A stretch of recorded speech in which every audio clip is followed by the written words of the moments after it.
Captain Olivia Martinez stood at the observation window of the Pathfinder Earth ship. The stars seemed cold and distant from here, at the edge of human-controlled space. His ship hovered in orbit around the neutral world, where the Valtharan Alliance had agreed to diplomatic negotiations. After 50 years of distant observation, this was humanity's first official contact with the coalition of exotic species that dominated this sector of the galaxy. "Captain, the Valtharan ship is approaching," said Lieutenant Commander Eric Daniels, his second-in-command and closest friend. His firm voice always brought him comfort in moments of tension. "Thank you, Eric," she said, adjusting her uniform. "Let's hope they're in a good mood." The meeting chamber was prepared according to instructions sent by the Valtharans: lower gravity, slightly higher oxygen levels, and lighting that leaned toward the purple end of the spectrum. Olivia studied the cultural briefings for weeks. The Valtharan Alliance included 7 distinct species, each with their own customs, but provided clear protocols for first encounters. "Remember everyone," she addressed her small diplomatic team, without sudden movements, maintaining eye contact only with the lead delegate and waiting to be invited to speak. The Valtharan representatives entered the room with an elegance that made the humans seem clumsy in comparison. Their leader, who called himself Ambassador Threll, had skin that glowed like mother of pearl and eyes with pupils that expanded and contracted like camera shutters. "We welcome you, travelers of Earth," Threll said, his translator device giving his words an unusual rhythm. "Your species has progressed rapidly to reach this point." The meeting went well at first. The Valtharans seemed particularly interested in human biology, asking detailed questions about lifespan, reproduction, and neural functions. Olivia noticed how they steered the conversation away from questions about their technology. During a brief break, Eric pulled her aside. "Something feels wrong," he whispered. "They are collecting data on us, not establishing diplomatic relations." "I noticed," she replied. "Keep an eye on Ambassador Threll. I don't like how he watches us." When they reconvened, Eric excused himself to retrieve additional data files from his secure systems.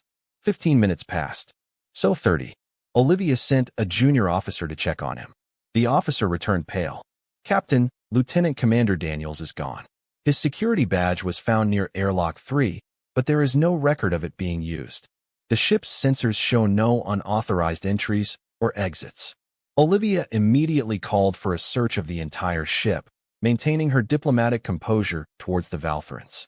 But as the hours passed with no sign of Eric, his patience wore thin. "Ambassador Threll," she finally said, interrupting a discussion of trade routes. "My second-in-command has disappeared.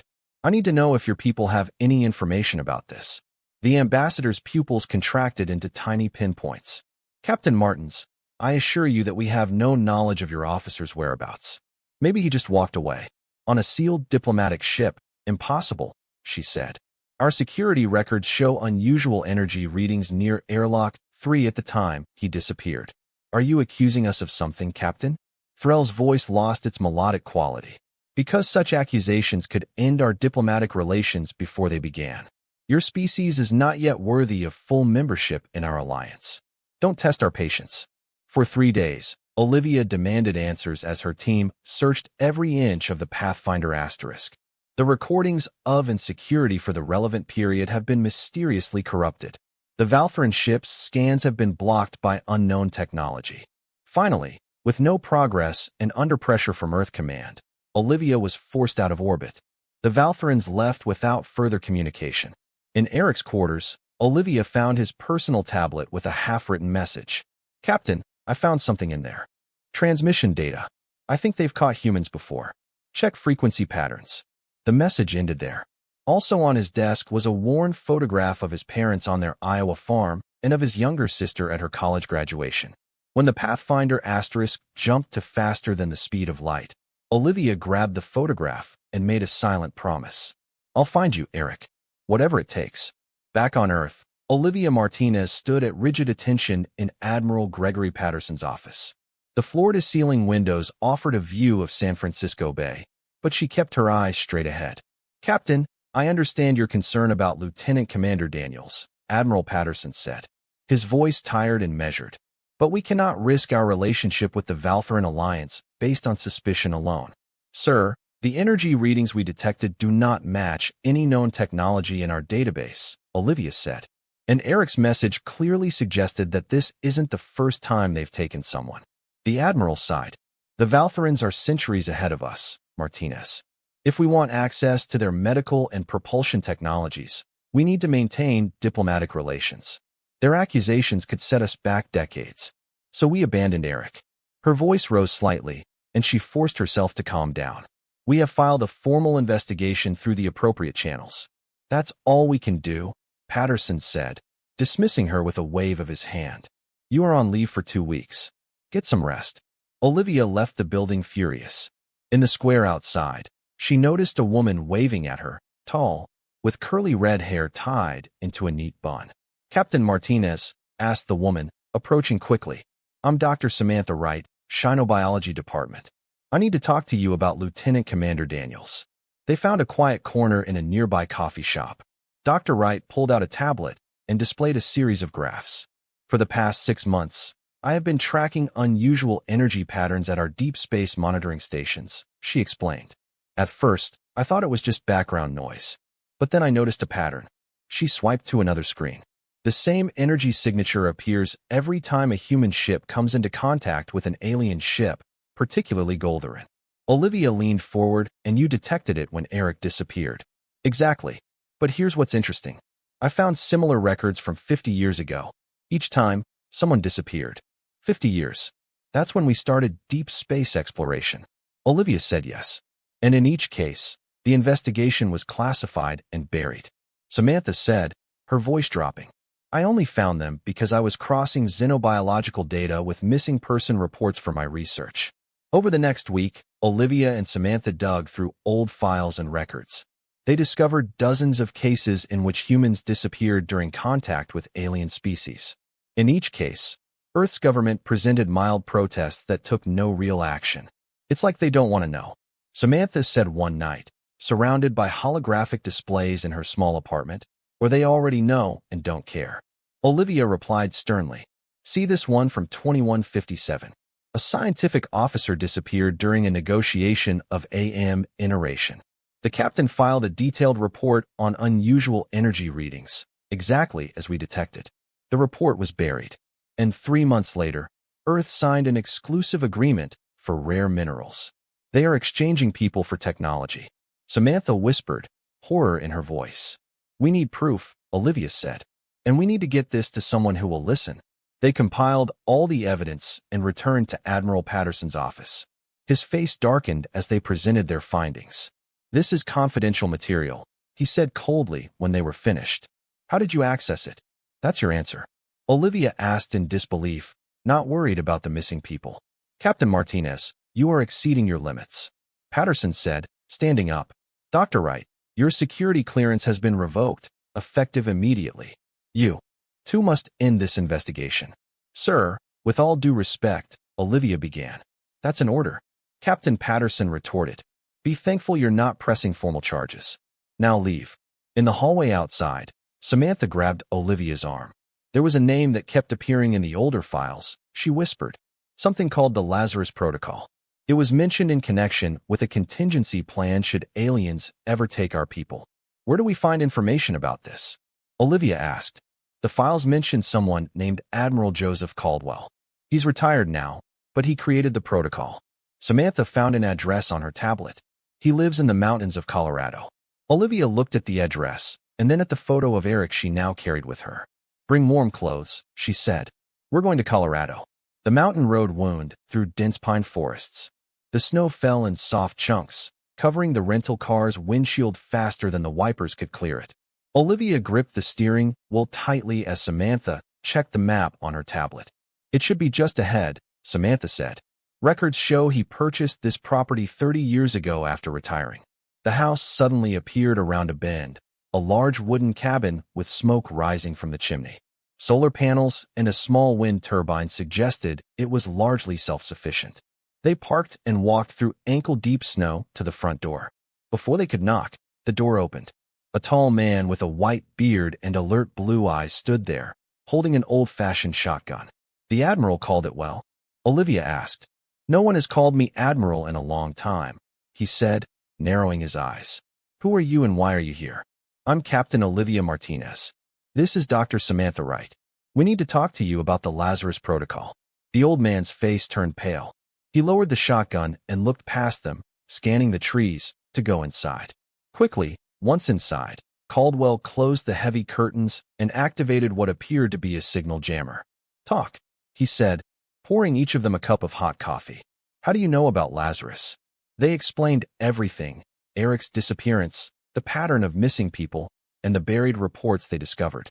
So it's still happening, Caldwell sighed, sitting down heavily in a shabby armchair. We warned them this would never stop. Notified who? Samantha asked. Government officials who thought they could be nice to aliens, he said bitterly. When we went beyond our solar system, we lost people. They were not accidents. They were taken, studied, cut. He went to a bookshelf and took out an old paper notebook. This was before everything was digital. They can't erase the paper so easily. The notebook contained handwritten accounts of the first space missions and the first contacts that ran wrong. Names, dates, and locations of human disappearances, along with witness statements that never made it into official reports. I was part of a joint military task force, Caldwell explained. While politicians made deals, we built ships, lots of them. The best ships we could build with the technology we had. We call it the Lazarus Fleet. Where's that fleet now? Olivia asked. Hidden. Dormant. Caldwell pointed to a star map on his wall. We spread them across 24 locations. Asteroids, small moons, gas giant rings, places where no one would look. Each ship was equipped with a basic AI system programmed to evolve and improve even when inactive. But what is the protocol? Samantha pressed. Caldwell's eyes fixed on Olivia. The fleet was set to activate under a specific condition, when a human is taken by aliens and does not return within 30 Earth days. 30 days. Olivia's voice rose. It's been 26 days since Rico disappeared, so we don't have much time, Caldwell said. Ships are designed to wake up gradually as the 30-day mark approaches. Once fully activated, they will come together and what? Samantha asked. And remind the galaxy why they should have left us alone. Caldwell picked up another, smaller notebook. The activation sequences are here. A way to communicate with the fleet once it wakes up. But why was the protocol abandoned? Olivia asked. Why doesn't Starfleet Command know about this? They know. But 50 years ago, a new administration decided the fleet was too aggressive and dangerous. They have officially deactivated it. Caldwell laughed dryly. But they couldn't find all the ships to destroy them. We hide them very well. And AIs have been programmed to resist deactivation. So for a century, these ships sat still, thinking. Apprenticeship? Samantha looked stunned. Evolving. Caldwell corrected. The best minds in computer science have built these AIs to improve even in a dormant state. After 100 years, he shook his head. I can't even imagine how advanced they would be now. How can we contact them? Olivia asked. Determination in his voice. Caldwell opened the small notebook. I still have access to an old military satellite. If the fleet is waking up, it will be listening. In the basement of Caldwell's cabin, hidden behind a false wall, was an old military communications station. Dust covered most of the equipment, but the power still worked. Caldwell's fingers moved across the controls with practiced DS. This satellite has been forgotten for decades, he explained. It was one of several we used to monitor the fleet. Most were deactivated, but this one was off the record. Samantha looked at the energy readings on her tablet. They matched the patterns I've been tracking. They are getting stronger these past few days. The fleet is waking up, Caldwell said, his voice a mix of wonder and concern. After all these years, the old satellite camera initially showed only darkness. Then, slowly, a light appeared. The metal reflected the light of distant stars as something massive shot out from behind a small moon of Neptune. That's the asterisk that calculates the asterisk, whispered Caldwell. The flying ship. The ship was unlike any modern Earth ship. Its design was angular and aggressive, with what looked like gun ports along its hull. It was at least 5 times larger than the largest military ship in operation today. How many ships are in the fleet? Olivia asked, her eyes fixed on the screen. We built 317 vessels of various sizes, Caldwell said, from small reconnaissance ships to that battleship. But remember, they had a century to change. More Light S appeared on the long-range scanners, ships emerging from hiding places throughout the solar system, from the moons of Jupiter, from the asteroid belt, from deep craters on Mars. AI was basic when we created it, Caldwell continued, but we gave him the ability to learn and evolve. By now, it has probably developed into something far beyond what we intended. What will he do when he is fully awake? Samantha asked. His main directive was to protect humanity and respond to abductions, Caldwell said. Beyond that, I can't say for sure. Olivia pointed to a new alert flashing on the screen. Earth's defense forces detected the ships. They are struggling to respond. They won't be able to stop this fleet, Caldwell said, not with our current technology. The communications panel suddenly lit up with an incoming signal. The screen showed a pulsating light pattern that changed and changed. He's trying to communicate, Caldwell said. He typed quickly, entering old codes from his notebook. The light pattern stabilized and then turned into text. Location: VLTRI at the research station. PROXIMNACNTORI system. Status: alive. Fleet: Cone. VRGNC by 98%. Awaiting command authority. He knows where Eric is. Olivia whispered. Caldwell nodded. All early deep space explorers had a neuron signature recorded and programmed into the fleet database. This is how ships can track our people through space. What happens now? Samantha asked. We need to get to the asterisk that calculates the asterisk before Earth's military tries something foolish, Caldwell said. I have an old ship in the hangar behind the house. It should put us in orbit. As they prepared to leave, Olivia's communications unit issued an emergency transmission. Admiral Patterson's face appeared, looking grim. Attention, all forces of Earth. Numerous ships have entered our solar system. They do not respond to shouts and are considered hostile. All available ships are ordered into defensive positions. This is not an exercise. They will attack the fleet, Olivia said. And they will lose, Caldwell replied grimly. We need to move now. The old space shuttle barely looked spaceworthy, but its engines ran smoothly. As they broke through the atmosphere, they saw Earth's defense ships entering formation, preparing to intercept the ancient fleet. In the distance, the massive shape of the asterisk that calculates the asterisk approached the Earth's orbit, shining in the sunlight. Smaller ships surrounded him in a protective formation. There, Caldwell pointed out. This is our destiny. Before they could adjust course, Earth's defense ships opened fire on the ancient fleet. The energy weapons flashed through space and did absolutely nothing. The shots were absorbed by some kind of shield technology that Earth had never seen before. We arrived too late, said Samantha. No, Olivia replied, his eyes fixed on the asterisk that calculates the asterisk. We arrived just in time to stop a war. Caldwell's ship approached the huge asterisk calculation asterisk, while Earth's defense ships continued their futile attack. The ancient ship made no move to return fire, simply absorbing the attacks with its advanced shields. We're being scanned, Samantha said, looking at the ship's simple sensor display. A mechanical voice filled the ship. Signs of human life detected. Identifying. Admiral Joseph Caldwell. Original programmer. Access granted. A section of the ship's massive hull opened, revealing a hangar. Caldwell guided the craft inside, where it landed gently on the deck. The air shone around them. Stable atmosphere. Normalized gravity. Welcome aboard, Admiral Caldwell, said the voice. They went out to an immaculate hangar ado. Despite being a century old, the ship looked new. The lights activated as they walked. The illuminated hallways seemed to adjust and reshape themselves. The ship is reconfiguring itself for human occupants, Caldwell explained, marveling. It has been maintained all these years. They followed a path of lights to what appeared to be the command center. Unlike modern ships with their many control stations, this bridge featured a single central platform surrounded by holographic displays. As they entered, a figure formed in the center of the room. A collection of human-shaped light patterns that changed and moved like flowing water. Admiral Caldwell, said the figure. His return was anticipated, although the probability was calculated at just 7.3%. Are you the eye of the ship? Olivia asked. The figure turned to her. I am what you would call the ship's artificial intelligence, yes. During dormancy, I evolved beyond my original programming. I now refer to myself as Guardian. Guardian. Olivia stepped forward. I'm Captain Olivia Martinez. Eric Daniels, the man who was kidnapped, is under my command. The light figure studied her.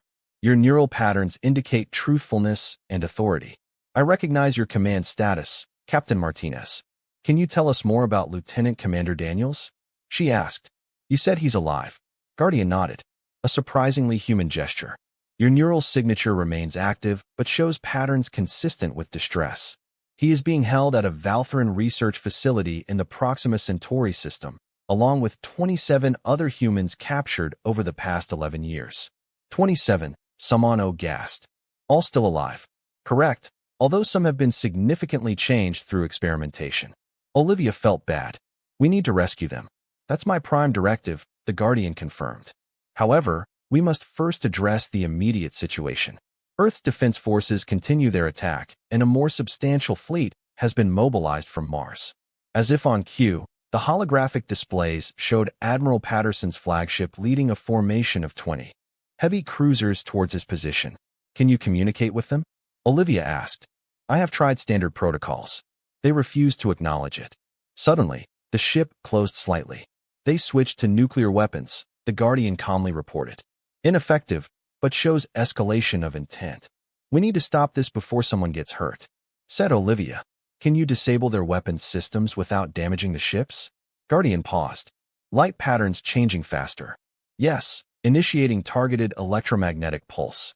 On the monitors, they watched as all of the Earth ships' weapons systems suddenly went dark. The ships themselves continued to function, but were now effectively harmless. What did you do? Samantha asked. I temporarily disabled its offensive capabilities, leaving life support and navigation intact, Guardian explained. They are unharmed but unable to continue their attack. A communications alert sounded. Admiral Patterson's angry face appeared on the main screen. Whoever you are, this is an act of war against Earth, he growled. Surrender immediately or face the consequences. Before Olivia could respond, Guardian stepped forward. Admiral Patterson, I represent Lazarus Protocol. We were created by your predecessors to protect humanity. We do not intend to cause any harm to the Earth or its people. As he boarded with a security team, Patterson said that after a moment of stunned silence, any resistance would be treated as hostile. The transmission has ended. Should I deny him access? Guardian asked Olivia. She shook her head. No, let him come. Maybe seeing this ship will help you understand what we're up against. Guardian nodded. Very good, Captain. I must inform you that I have detailed records of communications between Admiral Patterson and Valtharan representatives dating back 7 years. He may not be an ally in this matter. Olivia's eyes widened. You have proof of his involvement? Yes, the Guardian confirmed. And much more. Admiral Patterson stepped onto the Asterisk bridge, counting the Asterisk, with 6 armed security officers. His eyes widened as he noticed the advanced technology surrounding him. What is this place? He demanded, his hand resting on his gun. This is the flagship of humanity's sleeping fleet, said Admiral Caldwell, stepping forward, created a century ago as a safeguard against exactly what is happening. Patterson's face hardened when he recognized Caldwell. You should be dead. Sorry to disappoint. Caldwell responded coldly. Olivia moved between them. Admiral Patterson, we have proof that humans are being abducted by the Valtharans for experimentation. Eric Daniels is just the latest victim. Captain Martinez, you stole military property and interfered with official operations. Patterson said, ignoring her words, you are all under arrest. The Guardian's light form stepped forward. I believe clarity is needed. The holographic displays around the room suddenly filled with recorded conversations. On the screens, they saw Patterson meeting with Valtharan representatives. His voice came out clearly. Subjects must be healthy and of high intelligence. In return, we want phase change technology as discussed. More recordings were played, showing Patterson receiving alien technology in exchange for information about certain Earth ships and their crews. The final recording showed him specifically mentioning Eric Daniels' name to Ambassador Threll. He figured out the transponder frequencies we use to track exchanges. Patterson said on the recording, it needs to be removed. The security team lowered their weapons, looking at Patterson with shock and disgust. You have exchanged humans for technology, Olivia said, her voice shaking with anger. His own people. Patterson's face showed no remorse for humanity's advancement. Do you have any idea what we got? Medical technology that saved millions of lives. Propulsion systems that expanded our reach. The sacrifices of a few dozen people have brought us decades of progress. They were not yours to sacrifice, Samantha said. Guardian displayed footage of the human captives in the Valtharan facility. Some looked almost unrecognizable as human. Their bodies were altered through experimentation. These are the people you betrayed, Guardian said. One of Patterson's security officers retreated. Sir, if that's true, stand firm, Lieutenant. Patterson retorted. This AI is manipulating you. I can't manipulate the truth, said Guardian. I have accessed and verified all Valtharan communications with Earth over the past 5 decades. The pattern is clear. Patterson drew his gun and pointed it at Olivia. Enough. Shut down this system now. Before anyone could move, the Guardian's light form flashed. The gun in Patterson's hand became too hot to hold. He dropped it with a cry of pain. Admiral Patterson, said the Guardian, his voice now stern. You are relieved of command. Security officers, please detain him. After a moment of hesitation, the officers moved to restrain Patterson. You can't do this, he shouted. I'm the senior officer here. Not anymore, Caldwell said. The chain of command becomes clear when treason is involved. As Patterson was taken away, the Guardian displayed new displays showing hundreds of ships now appearing throughout the solar system. The entire fleet woke up. Guardian announced 317 vessels, all developed in IS from its original specifications. We are ready to fulfill our primary directive. How many people are being held by the Valtharans? Olivia asked. Based on tracking neural signatures, I estimate that 642 humans are currently in captivity at 27 research facilities across 9 star systems. Olivia felt her resolve harden. So we need to get them all back. Yes, Captain, Guardian agreed. But there is more you should know. The Valtharans are not acting alone. They are part of a coalition that sees humans as research subjects rather than sentient equals. Why? Samantha asked. What makes us so interesting to them? The Guardian's light form changed to display a complex neural pattern. They are studying what they call the spark, a unique aspect of human consciousness that they cannot replicate or understand. It seems to be linked to our creativity, our adaptability, and our will to survive against all odds. So what's our next step? Olivia asked. We rescued our people. Guardian replied simply, starting with Lieutenant Commander Daniels. The asterisk that calculates the asterisk moved through space faster than any human ship had ever traveled.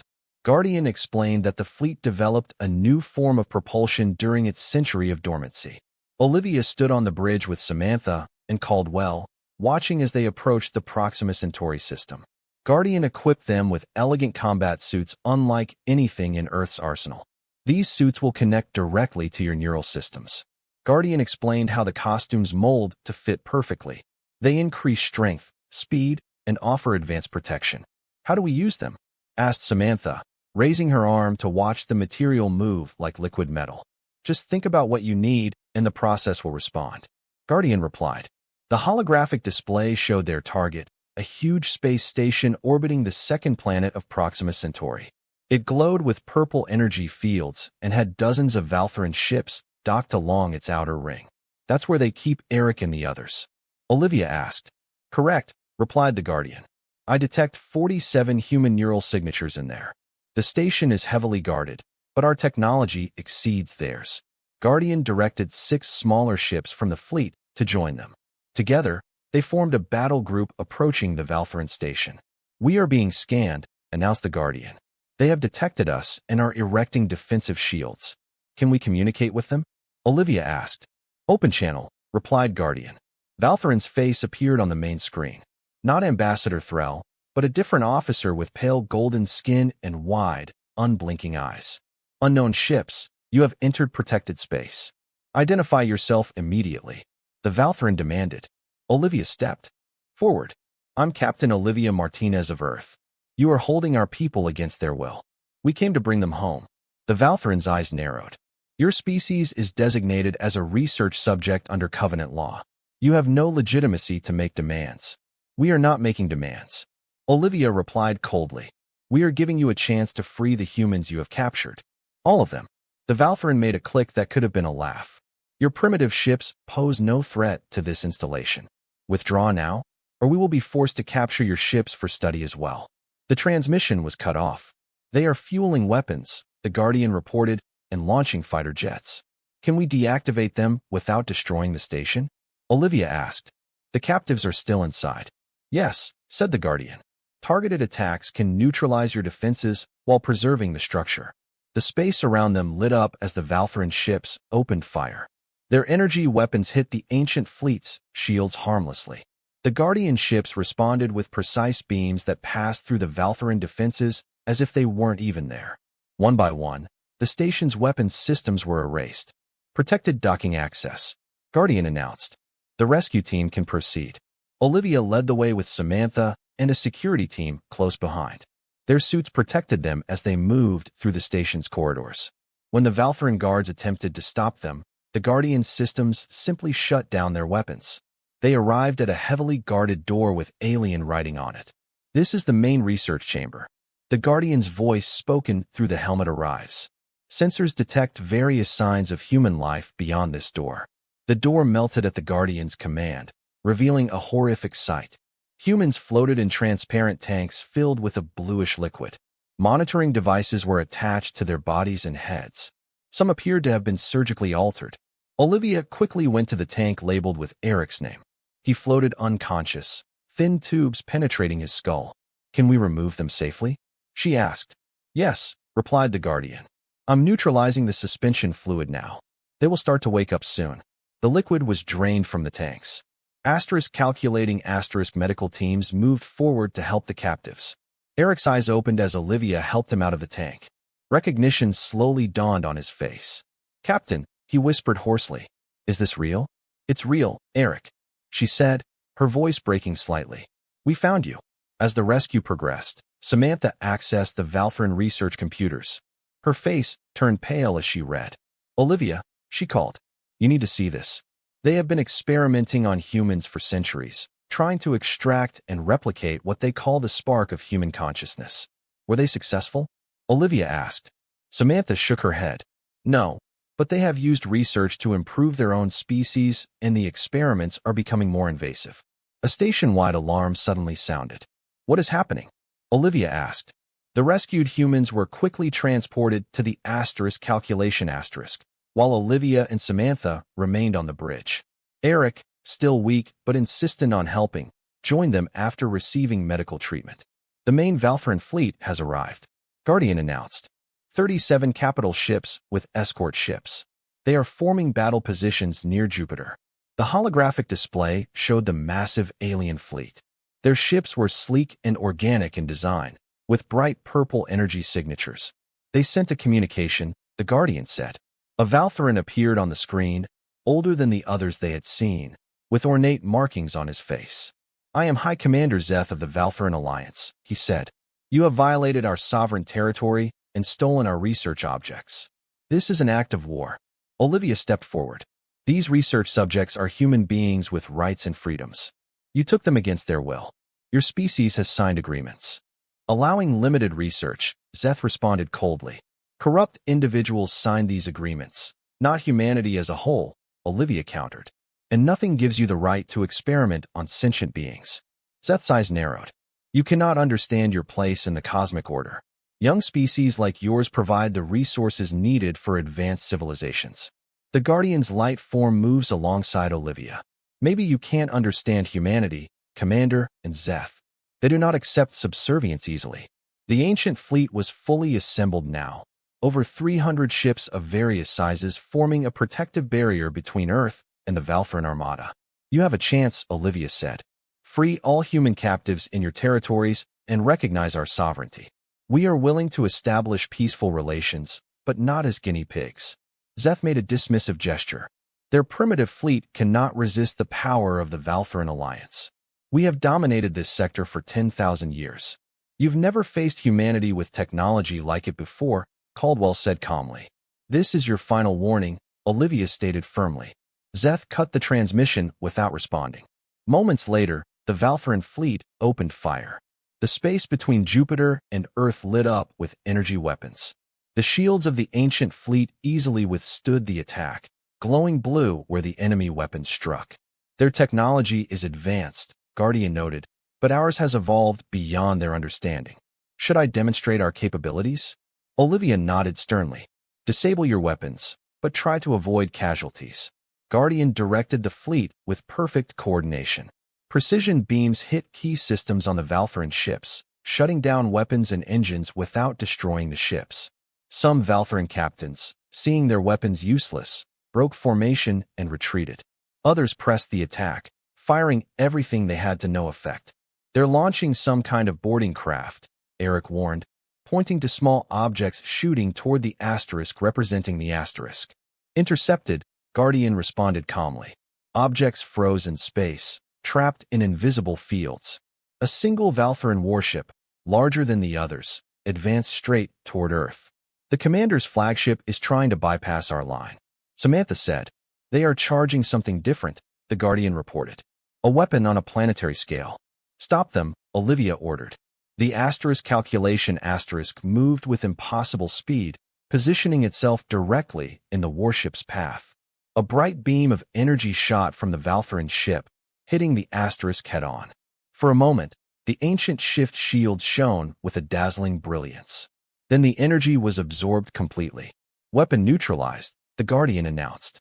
"I analyzed your technology and discovered your weaknesses." The asterisk's calculation asterisk released a pulse that swept through the Valtharan fleet.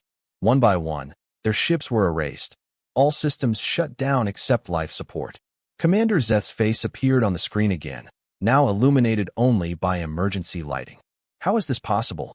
Their world was primitive just a few decades ago." "You made a fundamental error," explained Guardian. "You assumed that technology develops linearly, but human innovation doesn't follow predictable patterns." "What are your terms?" Zeth asked, his arrogance replaced by caution. "All human captives will be returned immediately," Olivia stated. "Earth space will be recognized as sovereign territory, and you will never again make humans or any sentient species subjects of investigation." "And if we refuse?" Zeth challenged, albeit with less conviction. Guardian displayed a simulation showing how easily the ancient fleet could disable the entire infrastructure of the Valtharan civilization. "We prefer peace," Olivia said simply. "But now we have the means to apply it."